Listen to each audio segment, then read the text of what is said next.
此时此刻，叶晨与萧初然在白金汉宫酒店门口碰了面。他的媒体朋友是金陵一家报社的记者，也是他的中学同学。虽然这家报社可以有4名工作人员进入发布会现场，但报社濒临倒闭，想派多余的记者也派不出来。于是对方便把名额送给了萧初然。叶晨见到萧初然的时候，他那位记者同学就站在他的身边。见叶晨来了，便笑着问萧初然：“初然，这就是你老公啊？”萧初然点点头，向他介绍道：“宁宁，给你介绍一下，这是我老公叶晨。”说罢，又对叶晨道：“老公，这位是陈意宁。宁宁，我高中同学，现在在金陵晨报工作，是晨报的首席记者。”陈一宁连连摆手，自嘲道：“快别笑话我了，初然。什么首席记者啊？我们报社现在就2全职记者，都是首席，想要次席也没有，说不定哪天停刊，连首席都不要了。”萧初然惊讶地问：“你们晨报效益这么差吗？”“何止是差。”陈一宁道：“现在本来就没什么人看报纸了，而且我们本身在金陵就属于发行量比较小的，没什么人看报纸之后，我们的发行量就更惨了。人家大一点的报社还能跟机关单位、铁路、民航、长途客运方面合作，有固定采购，发行量就一定得保障，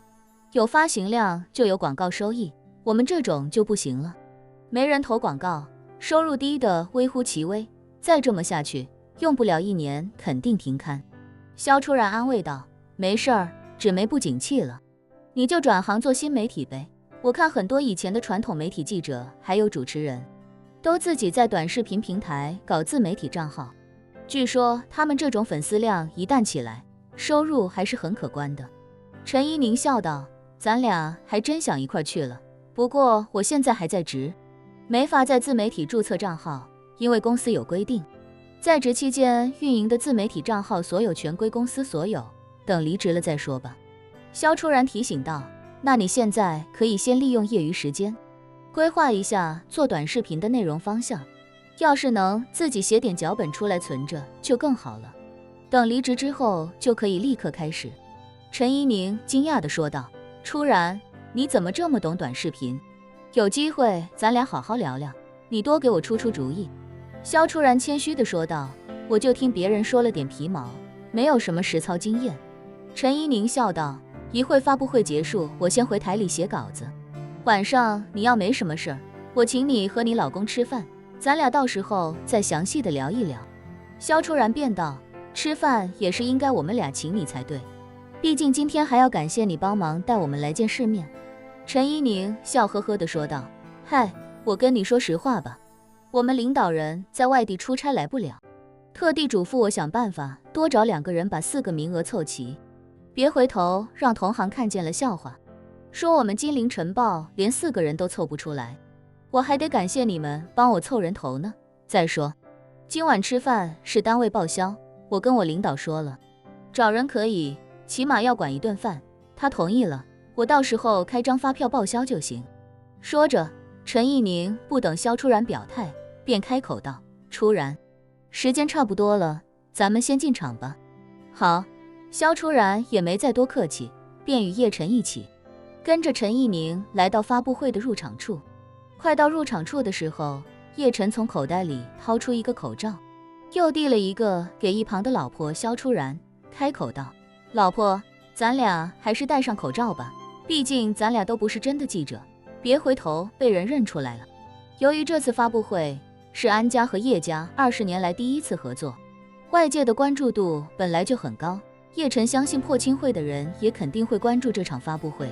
而他因为和父亲的容貌非常相似，所以才打算戴上口罩，以免被有心之人认出。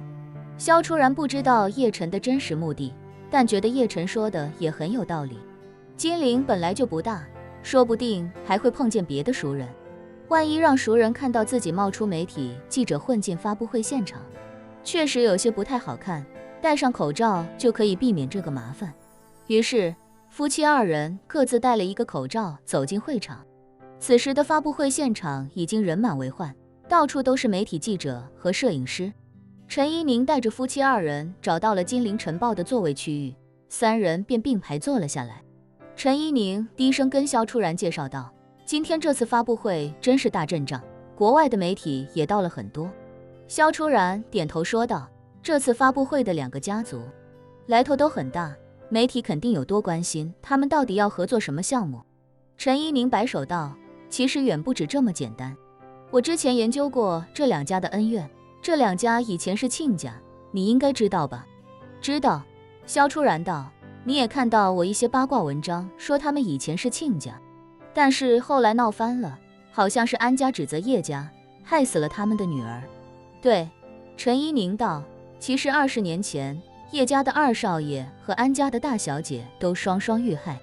他们的孩子也下落不明，很多人还说他们的儿子其实也被害了，就是尸体一直没有找到，而且还有人说害死他们一家人的罪魁祸首跟罗斯柴尔德家族有着千丝万缕的联系，但归根结底是叶家的不作为导致的。萧初然道，我好像听说过这件事情，但是坊间传闻说的太邪乎了，我也不知道究竟该信谁，所以就没当回事。说着，萧初然又问，他们2人的孩子也遭遇不测了吗？据说。陈一宁道，你想想，对方既然都把他们夫妻俩杀了，又怎么会放过一个小男孩呢？按电视剧里的桥段来说，越是小男孩，越是将来报仇的主力军。那帮人既然都这么心狠手辣了，想来也不会留下隐患。萧初然轻轻点了点头，道，你这么说好像也有些道理。陈一宁一脸神秘地说道，初然，你知道为什么这2个家族，一个来自美国纽约，一个来自咱们华夏燕京，好不容易破镜重圆要搞新项目，为什么会选择在咱们金陵开发布会？不知道。萧初然摇了摇头，道，应该是他们觉得金陵有发展前景，所以才一起在金陵投资的吧？才不是。陈一宁撇嘴道，咱们金陵在自己省内的 GDP 都排不到第1，怎么可能会让人家2个那么大的家族看中？萧初然不解地问，那到底是为什么呢？陈一宁道，外界一直都有传闻说这一家3口是在金陵遇害的，安家和叶家到这里来，应该就是为了纪念他们。萧初然更是惊骇，安家那个大小姐就是在美国大名鼎鼎的安承熙啊，我很早以前就看过她的个人传记，前段时间去美国，还听到很多人聊起她的事迹，她竟然是在金陵遇害的吗？我怎么从来没听说过这件事？陈一宁道，从那件事发生之后，相关的各界都在封锁消息，你没听说过也是正常。说着，陈一宁又道，你可能只听说过安承熙，但是叶家的2少爷叶长英其实也是非常出名的大人物，生平事迹也很了不得。萧初然皱眉道，叶长英这个名字，我好像还真没怎么了解过。之所以了解安承熙的情况，是因为他在硅谷太有名了，很多在那个时候起步的世界级互联网公司都是他投资的项目。陈一宁此时开口道，叶长英虽然没有安承熙那么有名，但是他当年的神级操作，用现在的话说，绝对是天秀。几次商战搞得罗斯柴尔德家族都奈何不了他，绝对的超级大才。一旁的叶晨一直没有说话，其实绝大多数知道当年那件事情的人，所了解的内容都和陈一宁描述的差不多。即便是叶晨自己，当年都一直以为直接杀害父母的是罗斯柴尔德家族，而间接害死父母的帮凶是自己的爷爷叶忠全。这些人根本就不知道破亲会的存在。萧初然想起什么，问陈一宁，那他们俩的孩子叫什么呀？萧初然问的这个问题，让叶晨心里忽然有些紧张。他也不知道陈一宁听没听说过自己的名字，如果他真知道自己的名字，并且当着老婆的面说出来，说不定会让老婆想通许多事情。这时候陈一宁摇头道，孩子叫什么，这我就不知道了。他们俩的孩子当年就是一个小学生吧，那个时候又不像现在的社会，大家都特别关心星二代和富二代，互联网也很发达，藏不了什么秘密，网友们可以联合起来到处去扒他们的身份。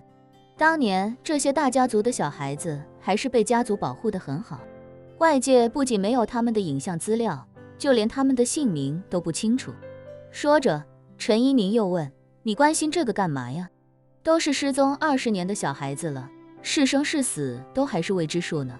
萧初然点了点头，感叹道，就是觉得他挺可怜的。